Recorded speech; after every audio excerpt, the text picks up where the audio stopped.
Конституцияда бийлик бутактарынын милдеттери так бөлүнгөн. Парламент мыйзам чыгарса, өкмөт чарбалык, экономикалык, социалдык маселелер менен алектенет. Соттор соттойт дегендей. Ал эми президент бийлик бутактарынын тең салмактуулугун камсыздап, эл аралык мамилелерди чыңдап, улуттун коопсуздугун жана коргонуу маселелерин тескейт. Бирок учурда баш мыйзамды нары жылдырып коюп эле президент каалагандай башкарып жатат дейт Шамшыбек Медетбеков. Мурун президенттик башкарууда жүрүп көнүп калганбызбы?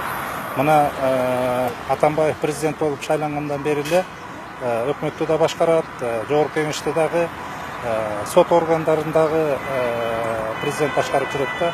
Бардык иштерине бийлигишип жүрөт. Бул эми баягы көнүмүш адат болсо керек да. Президент чарбалык иштерге гана эмес, сот иштерине дагы кийлигишип кеткенин кечээ күнү каржы министри Адылбек Касымалиев айтып алды. Президенттин буйругу менен соттор мегакомдон акча өндүрүп, аны биз жолго жана башка жакка пайдаланып жатабыз деген министрдин сөзү эл өкүлдөрүнүн оозун ачырды. Өткөндө чындыгында премьер-министр айтты эле. Президент 1 миллиард сом тапты, ошону жолго пайдаланабыз деп. Бул кандай фраза? Президент кайдан табат 1 миллиард сомду? Мына азыр ошону бюджет комитетинин төрагасы кайталап сурап атат. Жооп болуп атат. Аны мегакомдон алды. Президент мегакомдон алып, өкмөт президентке шылтап коюп атасыңарбы анда? Акчаны президент антип кантип мегакомдон алат анда? Бул жерде чындыгында сот иштери жүрүп аткан буга чейин. Ошол акча каражатын биз алууга мүмкүнчүлүгү жок болуп аткан, бирок ошо президенттин тапшырмасы менен башкы прокуратурадагы ушу иштерди тездетип, бүгүнкү күндө ошол акча каражаты бошоду да. Бошоду, ошон үчүн аны бюджеттин кирешесине киргизип атабыз. Анын ичинен жолго дагы кетет. Жакында бул жерге комитетке да келебиз да бул боюнча. Президент ал соттогу чечилип аткан акчага киришкенге мыйзам боюнча укугу барбы? Сотторго киргизишкен жок, ал кирген жок. Бул жерде ошо башкы прокуратура соттошуп, ошо чечимдерди чыгарышты. Соттор болсо чечимин чыгарып беришти да. Тергөө иштерине, сот иштерине кийлигишпем деген президенттин абийирин мынтип өкмөт мүчөлөрү ачып койду. Алмазбек Атамбаев 1 миллиард сом таап берди деген сөзү менен Сооронбай Жээнбеков президентти элге жакшы көргөзөйүн десе керек. Бирок артык кылам деп атып, тыртык кылып алды дейт Исхак Масалиев.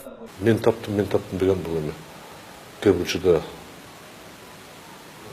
мактоо максатында шайлоо келип атпайбы? Шайлоо келгенде биз таптык деп баары эле чыгып атпайбы? Шайлоонун эсептеши башталды. Кыргызстан конституциядан тыш жашап, президент жана анын аппараты бардык тармактарга кийлигишип калганына биринчи кезекте парламент күнөөлүү. Депутаттардын көпчүлүгү бизнесмен болгондуктан баары эле эртең кылмыш ишин козгоп, камап койбосун деп коркушуп, унчукпай отурушат дейт Шамшыбек Медетбеков. 3-4 депутаттын үстүнөн азыр козгоду. Дагы ушакай сөздөр бар. Дагы бир топ депутаттын үстүнөн кылмыш иши козголот деп.